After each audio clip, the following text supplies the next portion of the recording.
Intercepting Iran smuggled arms to Houthis is not enough to protect Yemen.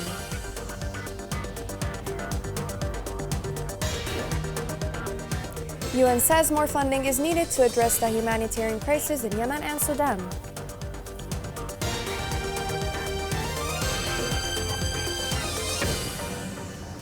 Welcome to Yemen Today TV. This is the English News with me, Shazza Abdelbaei. 5 years ago, leader Ali Abdullah Saleh and his faithful companion Arif al-Zouka sacrificed their souls for the sake of Yemen and the Arab nation for victory of the values of truth, justice, and freedom. This report has more details. 5 years ago, the martyr leader Ali Abdullah Saleh and his companion Arif al-Zouka offered their souls for the sake of Yemen and the Arab nation. They presented their lives for the values of truth, justice, goodness, equality, freedom, and democracy. They struggled for decades to achieve the goals of the revolution of the 26th of September and the 14th of October, represented in the establishment of a just republican system and the removal of the differences between the classes planted by the backward Imami rule. Over the years, leader Saleh and his companion built a strong national army to protect the revolution and its gains, raise the level of people economically, socially, politically, and culturally, and to establish a cooperative, democratic society. After all the sacrifices for the sake of the homeland, the Yemeni revolution is struggling today with a backsliding movement and miserable attempts to restore the Imami rule in light of the great popular rejection. 5 years after the historical moment, the moment of glory and eternity, facts and data confirm that the popular uprising is the only way to victory over the racist militia and Iran's terrorist arms and its sectarian network that extends from Sana'a to Tehran, passing through Beirut and Baghdad. The Iranian hatred was present against Yemen and its people in December 2017. They used their Houthi machine against the martyr leader because of his active participation in rebelling the Iranian aggression against Iraq. As for the Houthi militia, its hatred was compounded against the Republic, the farmer, the soldier, the politician, the leader, Ali Abdullah Saleh. The militia concentrated all its strength and capabilities on the residential neighborhoods surrounding the house of the leader Ali Abdullah Saleh. The late leader, however, stood up bravely, reciting his will, and put the equation on the right track again. People will be in face of the militia, and the mass uprising is the only way to salvation and victory for sovereignty, equality, independence, and the Republic. It was a great redemption, the martyrdom of the late leader Ali Abdullah Saleh.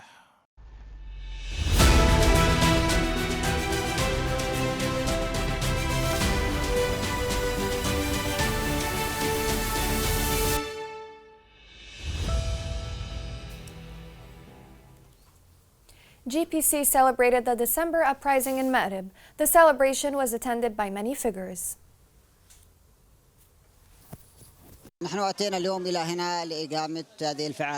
We come here today to commemorate the December uprising, in which the country has sacrificed the most prominent of its men, the leader Ali Abdullah Saleh and his companion Arif al-Zouka. We come also to prove to the world and inside Yemen that the 2nd of December's revolution is continuing until it reaches its goals. The Yemeni people considers December's revolution as the light that will get the country out of the dark tunnel. This uprising will continue until we restore the state and its institutions. It will continue until the Yemeni people restore their dignity, land, and unity. The U.S. envoy met with Saudi ambassador to Yemen in Riyadh. They discussed the situation in Yemen and the region, and they stated that the international community is united behind peace efforts. They also called upon the Houthis to stop attacks against Yemenis. The American Navy announced they intercepted a shipment of Iranian arms that was meant for the Houthis. This is not the first time that Iran is being involved in smuggling arms to Yemen. This report has more details. Yemen saw cautious and unusual hope during much of 2022.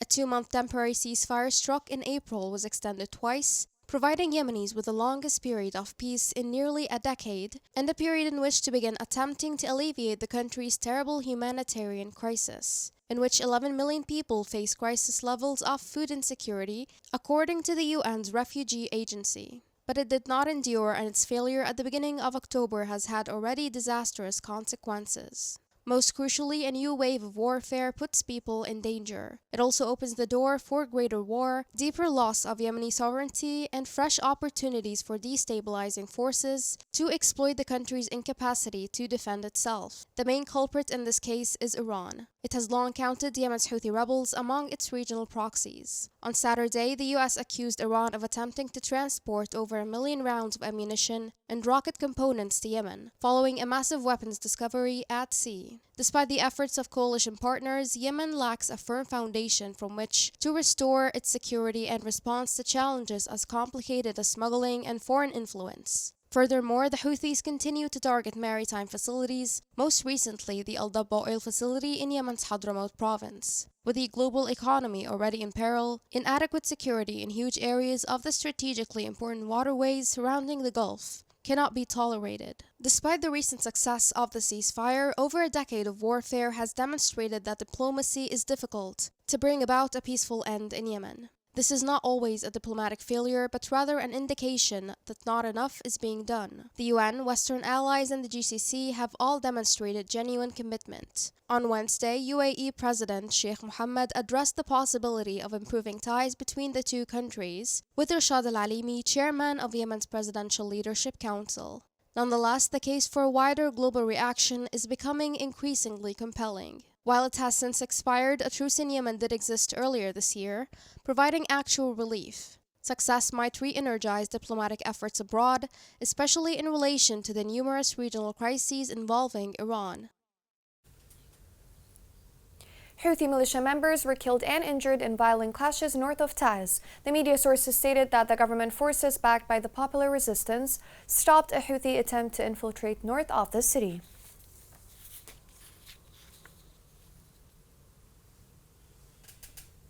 The terrorist Houthi militia admitted the death of a number of its members, including 3 officers. The militia held the funeral of 10 of its fighters in Sana'a, and military sources reported that there were deaths and injuries due to renewed battles between government forces and the Houthi militia south of Ma'rib.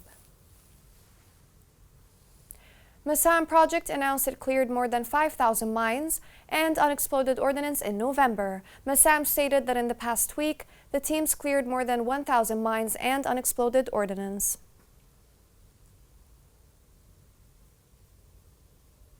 The United Nations Office for the Coordination of Humanitarian Affairs said that more than 23 out of 31 million Yemenis need humanitarian assistance. This report has more details.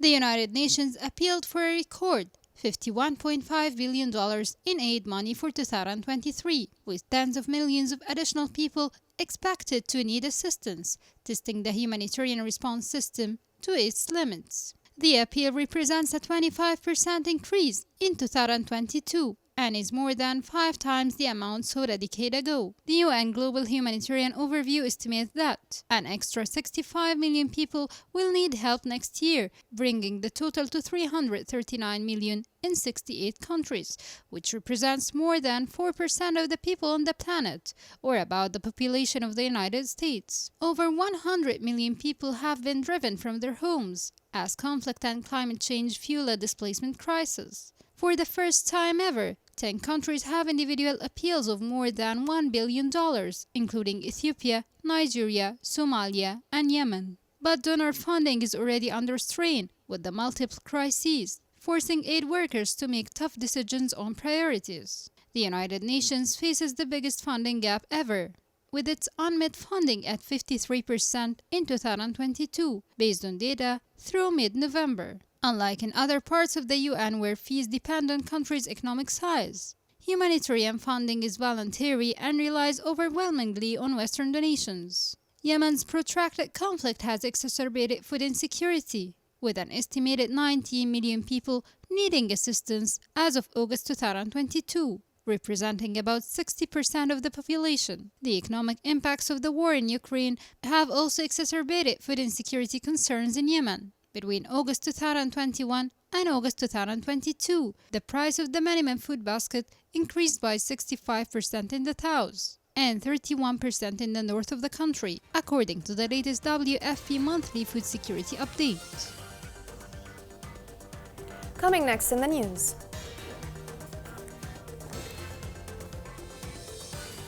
New study shows that climate change has increased desertification in Yemen.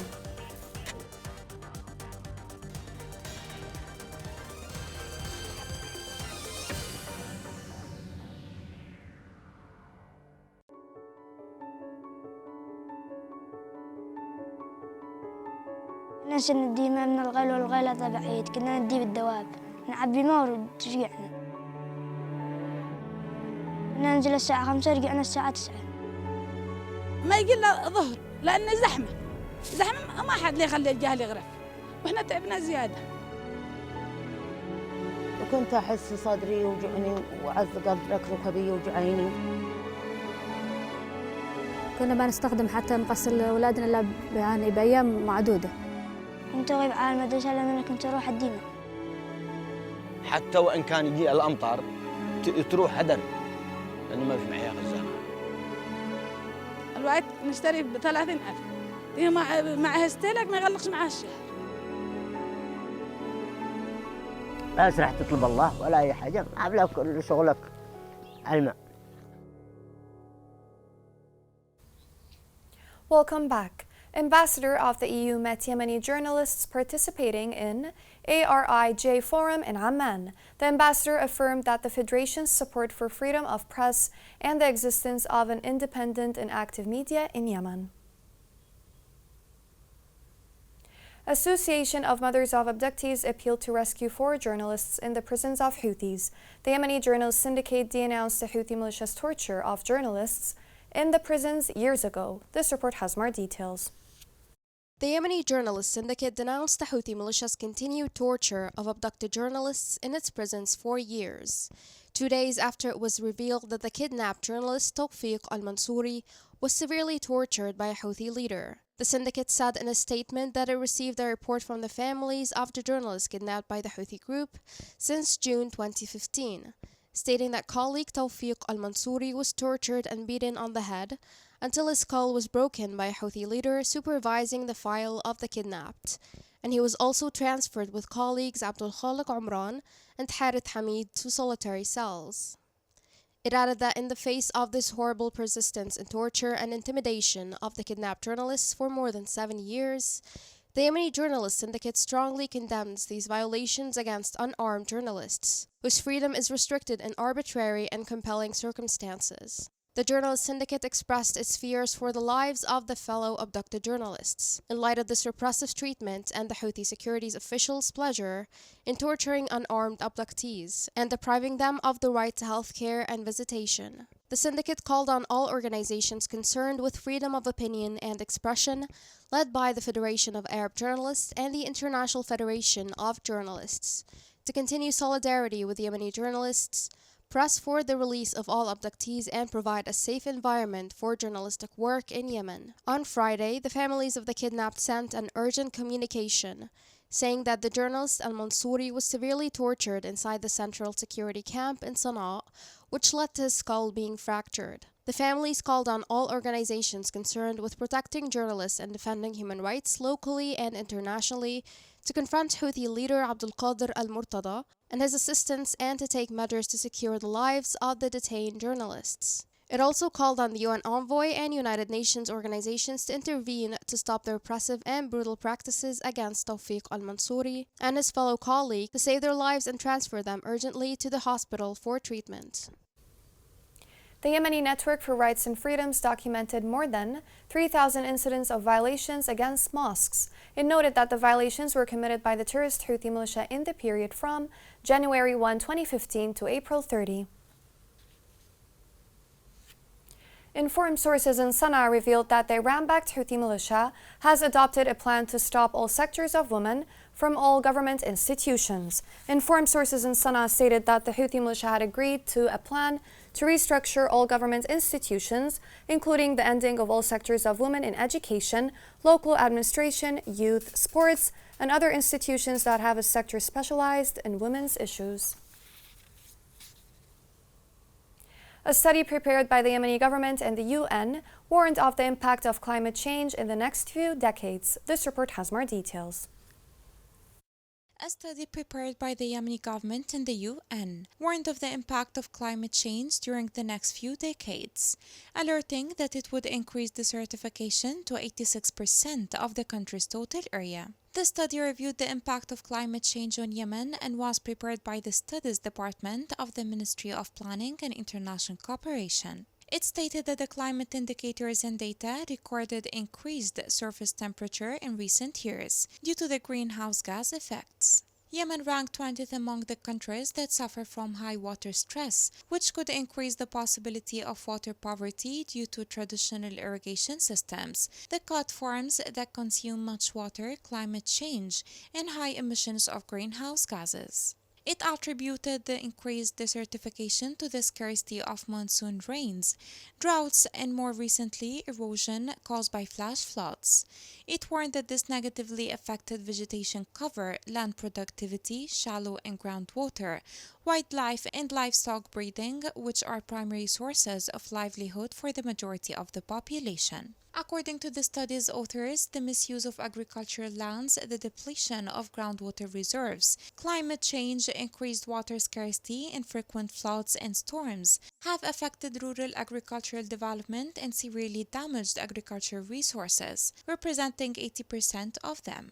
The rural population constitutes 74% of the total population of Yemen, thus increasing poverty and death rates due to malnutrition, the highest in the Arab region and the world. The adverse effects appear more among vulnerable groups, including children, women, marginalized groups, disabled people, elders, and people with mental illness. The Electricity Corporation in Aden warned that the power stations are expected to go out of service. It called upon the PLC to speed up the provision of diesel for power generation stations after the fuel ran out. It added that all concerned authorities were unable to provide fuel despite the repeated calls over the past period.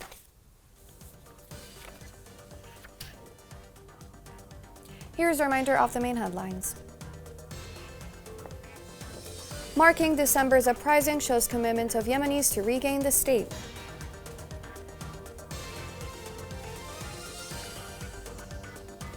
Intercepting Iran's smuggled arms to Houthis is not enough to protect Yemen.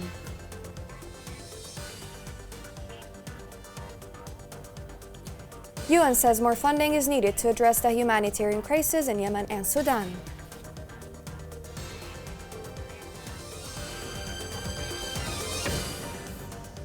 This is the end of the news. Thank you for watching.